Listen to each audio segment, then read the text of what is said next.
Hello, and welcome to No Balls, No Problem, Women's Hoops Pod for fans new to this and fans true to this. I'm your host, Steph G. Thanks for coming along with me on this journey. First things first, guys, I have to shout out my friends. Give yourself a hand clap of praise because they really showed up and showed out for me in a way that I didn't even ask them to. And if you know me, you know I do not tend to be authentic with my emotions, but it means a lot knowing that I got some people in my circle that genuinely care about me, and they care about the things that I'm up to. Because funny enough, most people in my life don't care about women's basketball, which is kind of the impetus of this entire podcast. So I decided to tell the internet, because I know my friends don't care, because I decided to spare them from my obsessions. And they decided to show that they cared anyway. So thank you guys for supporting me, loving me, and just being very good people. Thank you. And moving right along, we have some stuff to talk about this week. The goal of this episode is to preview the Eastern Conference teams. They deserve a little bit of love the same way the Western Conference teams got their love. But things have changed since the last time we talked, and we need to talk about it. So, first things first, rosters have been finalized. Update number 1. Update number 2, the season tipped off. Basketball started. So let's chat about some high-level stuff that kind of occurred tip-off weekend, opening weekend. Breanna Stewart dropped a career high, 45 points in their home opener in New York. But that is not to say it did not come with a bit of difficulty from Lexi Hull. Look at the way she puts these clamps on her, locks her up, and then Stewie gets mad. Should have been a tech. It's fine. It happened. But shout out to the Fever for putting a little struggle on them. Point number 2, Brittany Griner has returned to Phoenix, to the W, and she's gotten the ovation that she deserves, and we all are very excited about it. Point number 3, most importantly, Candace Parker wore black shoes with white socks. That's your news. That's what you're going to get updates on this week. Yes, I know, Stephanie, there was basketball. Who won? Who lost? Who did well? Who did poorly? We'll get to that. And we'll get to the teams and where they stand and all that jazz. But right now, we got to get caught up. So, without further ado, let's get going on these Eastern Conference teams. We're going to rank them. We're not going to rank them. They're already ranked because it's based off of their performance last year. We're going to discuss them in order of best teams to worst teams, top to bottom. And that means we are going to start with the finals appearing, second place placing Connecticut Sun. Biggest news coming out of Connecticut is that former MVP Jonquel Jones has moved on to the New York Liberty. Look at her. Look at the hair. Look at the locks. She seems happy. She seems like this is where she wants to be. I say, after watching a few Connecticut Sun games last season, she did look a bit stagnant last year, even off of coming from an MVP season. She wasn't being aggressive. She wasn't taking over situations the way that we would expect an MVP caliber player to do. So she's getting a fresh start. She's gone. But who do you still have? You still have Alyssa Thomas, who I would consider your team captain, your team leader. And connecting some dots from Alyssa to Jonquel, I spoke on Jonquel not being able to maintain her dominance after an MVP season. And I think primarily that was because Alyssa Thomas remained the number 1 option on offense. Yes, it was based off of, Jasmine Thomas went down with a knee injury, and she had to be the offensive initiator. She was their starting guard. PG, it was her and Heidemann running the ball down the court. So she was essentially forced into that role, but she did stay the number 1 option. So we're going to see with, the new pieces that they've added, what role she's going to play. It's Alyssa Thomas. It's going to be a dominant role. The lady plays hard. Continuing on to your core here in Connecticut, the team does still have last season's 6th Woman of the Year and former most improved player Breonna Jones, whom I would consider the glue to your team. Any team is better when you got Breonna Jones on it, especially obviously one that she's been on since 2019 with many of the same players, i.e. Dewana Bonner. She's the most veteran player on this team with 13 years in the league. She's two-time champion, and what I found out today as I was doing my notes, 3-time Sixth Woman of the Year. She's decorated, and she's still a pretty productive player, though I'll say her play was pretty up and down last season, pretty high highs, rather low lows. Overall, she's still a leader on this team. I'd even call her the co-captain for multiple reasons. One, she's dating Alyssa Thomas, who's the other person driving this boat. So it makes sense that they drive the boat together. We love it. Additionally, we chatted about on last episode, if you haven't listened, go listen, about former head coach Kurt Miller. He is now the coach in Los Angeles, which means, coaching vacancy means the vacancy's got to be filled, and it's been filled by new head coach Stephanie White. She's a former Indiana Fever head coach, current analyst. I can't speak much on her experience, but I do know that Connecticut needed a reset. And this might be the thing, this might be the step that they needed to take to get to the promised land of a WNBA Finals championship. I'll say I've seen a slew of people predicting that she'll be Coach of the Year this season. So we'll see, guys. We'll see. And I apologize for going long on the Sun, but they do have a handful of really strong roster additions this season. Tiffany Hayes from Atlanta, Ty Harris from Dallas, Rebecca Allen from New York. I'm just going to go ahead and say this team is, I won't say high-key, low-key stacked. They might not be super team type names, but these are the kind of players that you want on your team when you want to go deep in the postseason.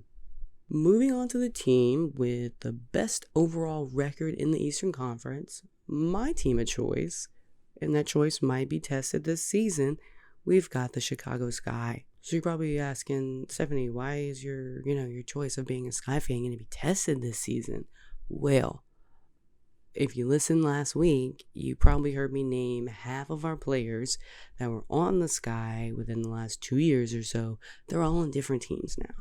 Azurá Stevens, Candace Parker, Lexi Brown, Diamond DeShields. But wait, that's not all. We've also lost Courtney Vandersloot to the New York Liberty. And additionally, her wife is also sitting out this season, Allie Quigley. So we do all feel pain. We do all feel pain in Skytown. So who the heck are we left with?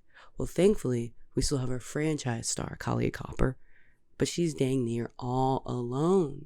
How come they don't love me no more, man? It hurts. Pain. But thankfully, we've got Kalia, we've got Dana, we got Big Bex, Rebecca Gardner, and we still have new mother, Ruthie Hebert, and some new signees. So we got Courtney Williams from Connecticut, Isabel Harrison and Marina Mabry from Dallas, and Elizabeth Williams from the Mystics. So in good news, we're still going to have that grit, that doggedness from, seasons past, thankfully, especially with Mabry and Williams. They got some edge on them. And Harrison's got a little bit in her too. But in unfortunate news, Izzy Harrison is out indefinitely, recovering from knee surgery.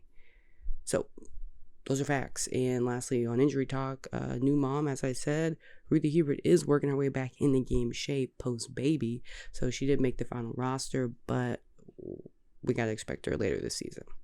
And to wrap up on the Sky, because the more I talk about them, the more nostalgic I become about the past.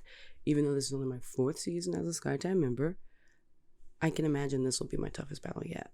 But, the Sky streets are talking about our latest pickup from the waiver wire, Sika Kone. I'll say I do not know much about this young lady. There has been a lot of good chatter around her name since she was picked by the Liberty in the 2022 draft. And if my Sky fam is excited about it, I'm excited about it. That's the Chicago Sky, guys. Best of luck to my team. How about that? So I had a hard time determining who should go next between Liberty and the Mystics. Liberty lasted longer in the first round of the playoffs compared to the Mystics, but the Mystics had a better overall seed and season performance. But for continuity purposes and the fact that I've referenced multiple players that have now been on the Liberty roster, now been named on the Liberty roster, let's just hit them first. No disrespect to the Sticks. So what's going on in New York? What's new? Quite a bit. I'm glad you asked. The biggest story on the Liberty is that Breanna Stewart signed to the Liberty in the off season. And I will be very honest, I haven't stopped thinking about this outfit since it was posted in February. It just works. I mean, and then there's my sweet pea, Courtney Vandersloot back there, but that's not what we're talking about right now. We're talking about Stewie. It's seldom a bad thing when you sign two-time champion and former MVP to your team. Stewie's going to do Stewie things. She already dropped 45 in a game, so look out, guys. Look out. And if having one former MVP was not enough for the Liberty, let's talk about who else they have signed. Former longtime member of the Connecticut Sun and current member of the Lock Gang, it's your 2021 MVP, Jonquel Jones.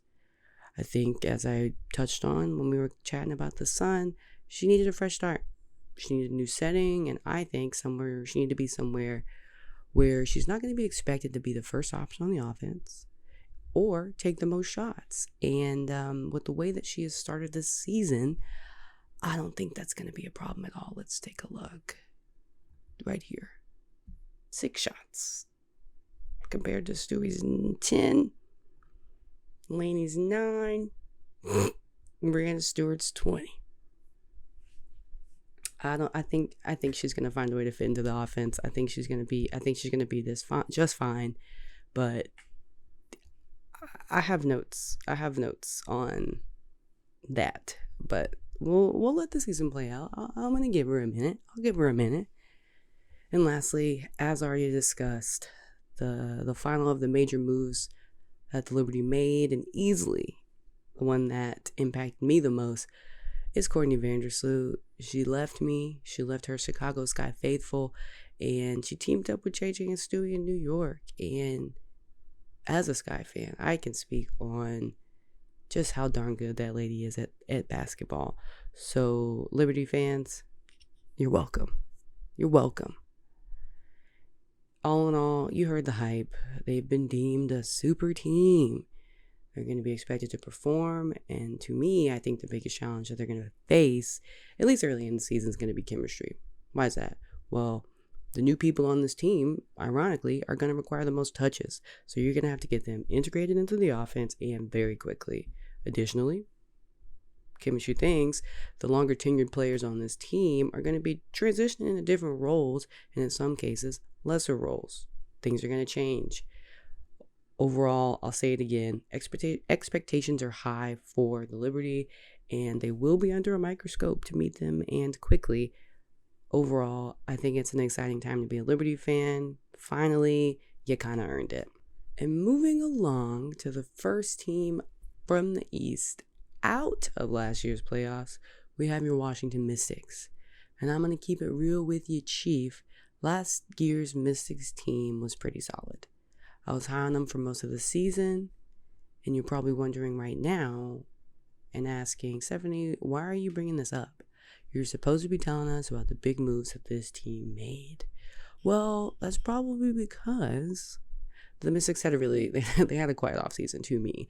And that's not to say they didn't make any moves, but the moves that they did make seemed to go past on the ticker real fast. So what's new? You got a new head coach. That's not really a new head coach. Mike Tebow, former head coach, stepped down as coach and then stepped up as a general manager. And his son, Eric Tebow, was selected to take his place. Shout out to the Nepo babies everywhere. If I had a job to give my son, I would give it to him. Good for them. Good for them. The biggest pickup I would say that the Sticks acquired would be my doppelganger, Brittany Sykes. I'll do a side-by-side later. She's going to add to that competitive nature and that overall got that dog in him nature that the team already has with Tasha Cloud, Maisha Hines-Allen, Shakira Austin. But most importantly, she's going to add to the team's defensive identity because she's kind of got big defensive player of the year energy in a bit of a smaller package. So I think as a Mystics fan, you should be excited that somebody like that is on your team now. Moving along, you've also picked up Amanda Zowie B. Might win the award for coolest name in the league, also from the Sparks. While she didn't play last season in the W, we got to wait and see what she's going to bring to the team. And the biggest loss I think the Mystics took was Elizabeth Williams to the Chicago Sky. Strong rebounder, definitely a right place, right time kind of player. I think alternately, as a Mystics fan, you're going to miss her presence. But getting back into my earlier point of emphasis, the Mystics were good last year. They had an unfortunate, I would say, early postseason run-in with the Seattle Storm. And prior to that, I thought they were going to take it a bit further than they did. Thankfully, much of your team has returned this season. Alana Deladon, Ariel Atkins, Tasha Cloud, and someone that I'm expecting to make a big jump this season, Shakira Austin. She was your second place Rookie of the Year finisher last season, but at point of the season, she showed glimpses of being first place worthy. So me and I believe all the league are all very excited to see the leap that she's going to make. All in all, the Mystics were very good last year. I'm going to keep saying it, and I think they're going to be even better this season. And right away at that, they mostly have returning players on this team, and most of those returners are veteran players. They got 2 players that have played fewer than 5 years, and at that, it's Shakira Austin and the rookie they signed this season. So I think they're going to show us that 2019 championship wasn't that long ago. So don't sleep on them. Atlanta Dream. What's new in the A? Quite a bit. The biggest non-draft move I would say they made was signing Alicia Gray from the Wings. Dream fans should be really excited about this one, if you ask me. I know I am. She's finally getting a chance to be that girl in a new system. I think her growth was stifled while playing in Dallas, specifically playing alongside Enrique. Granted, she's still found a way to show us that she's got it, but not in the capacity I think she's fully capable of. She's one of the best two-way players in the league right now. Like Brittany Sykes, strong defensive player of the year tendencies, and she's got such a good energy that she's going to bring just a lot of positivity to the A.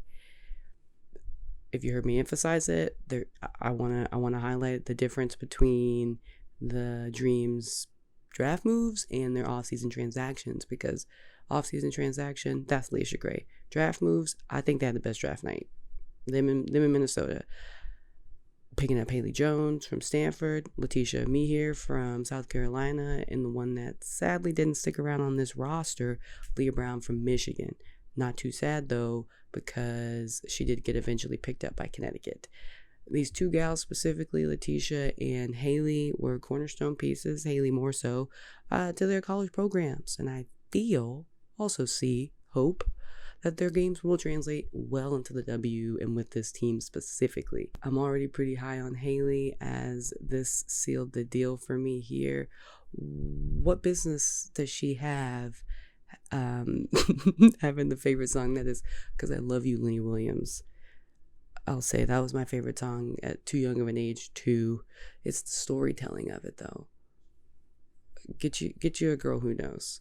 Shout out to Haley Jones. And lastly, but not leastly, I would be remiss if I did not add that the Dream have retained their franchise player, not that she was going anywhere, in last year's Rookie of the Year, Ryan Howard. Let's just look at the material here. Obviously, this has nothing to do with her level of play, but you don't get a slam cover for nothing. And honestly, we're really blessed to be able to see Ryan Howard hoop. It's a gift to us all, and this season I believe will be no different. Overall, let's be realistic here. I think it's going to take a minute for the Dream to get their footing, but I think things are still a little bit better than they have been in years past in Atlanta. And finally, our last team of discussion are the Indiana Fever. So what's up? What's going on in Indy? What is the biggest thing popping? Well, they did have the number 1 draft pick. Big news. And they selected the highly touted Aaliyah Boston. After strong 4 years in college, some of the strongest, some might add, expectations are pretty high for her. I think she's going to be successful, but Fever's still going to fever. So you know what that means. In other positivity, though, you do still have underrated star and one of the best scorers in the league, Kelsey Mitchell. She's going to get buckets. You want her on your team. The Fever also have back guard Erica Wheeler, who's made her way back to the team after making stops in the Sparks, the Dream, since her time last being in Indy. So, someone who knows the program, someone who knows the city, a veteran guard. There's still some roster question marks, seeing as she's more of a 2-guard, combo guard. We'll get to that. Next big update with them, just stick with me, guys. The Fever do also have a new head coach this season in Christy Sides, and the streets seem to be a bit excited about what she's going to bring to the team. I'm excited for her first head coaching gig ever. She's been an assistant for a long time in a lot of places. Assistant in the W, assistant in college, assistant overseas. So this will be a fresh slate for her as well as for the team. And I think that might be complimentary for them both. So far, there have been a lot of question marks with the waivers that they made to certain players during training camp, i.e. Destiny Henderson, Emily Inksler, Taylor Mikesell, everybody. As well as there were some notes on the distribution of minutes in those preseason games. Christy Wallace, the Fever are going through a rebuilding season. Like, no one's expecting them to be playoff bound. I mean, somebody might, but I'd say that person is wrong. And you'd say, yeah, Leah Boston, she's gonna bring so much good stuff to this team. And I'm like, yeah, she is, but she shouldn't be tasked with saving the franchise, because she's not gonna. And we're gonna see this team going through some growing pains. And overall, I think they're gonna show us in bits, in spurts, that they're capable of building something solid here in Indianapolis. But we're gonna have to look beyond box score, league standings, all of that to find what I'll call the real wins that the Fever are going to produce. Moral victories, if you will. Cue the door song, guys, because we did it. Yeah. We made it through our season preview. Praise hands. We made it. And now that we've talked about all of this in theory, it is time to watch it play out. You already know the season's tipped off already. That's old news. That's last week's news. But we got basketball going on from today, Thursday, till Sunday. And while I won't frame these as games that you should watch, I'll rather call them the games I'm going to be tuned in for. And that's starting with Sparks Aces tonight, 9 p.m. Central, CBS Sports. I'll recommend this one if you're going to be out, on the town for what the kids call Thirsty Thursday. Tell them to put the game on the TV. That's kind of the main priority here. Tell them to put game. Tell your local bar to play women's sports. But I won't call this a high priority game because these same two teams are going to be playing each other on Saturday. So watch it if you want. I'm going to watch it. You'll catch the real matchup in a couple of days. And then we've got our first Friday night games on Ion. Prime time, baby. Let's check out this promo vid. We love a promo vid. First game, Mystics Sky, the one I recommend to you.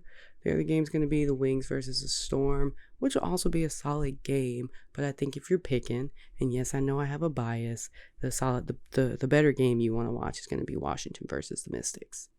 I'm going to just say that. And then we've got Saturday. I will be catching both of these games here on Saturday. We got Connecticut at New York, 12 p.m. Central. Perfect for multitasking while you get your chores done. Do your chores. And as I previously mentioned, we got another matchup between Vegas and LA. This time in LA, 8 p.m. tip-off, NBA TV. Yes, I know it's Memorial Day weekend, so you probably have plans. But like I said the first time, if there's a TV around, give them a strong nudge to change the channel and put this one on. I don't know. And just like that, guys, we have wrapped another episode of No Balls, No Problem. Thank you so much for spending time with me while I talk about these things that bring me joy in my life. I hope you guys are doing the things that bring you joy in life too. Let's be real, because we got to find it where we can. And if you liked the episode, consider telling a friend. Maybe not even a friend, maybe an acquaintance, maybe a stranger. Just tap your neighbor on the shoulder and say, hey, go listen to No Balls, No Problem. And don't forget to subscribe. You, not the friend. They'll get to that. You, go subscribe wherever you're listening to this or watching this. Thanks for watching this too. We're throwing some new stuff at you right now. I don't know. Have a great week and bring back the comments. I know you don't have any control over that, but I'm just telling the powers that be to bring back the dang comments. Okay, that's enough. We got to get out of here. Bye.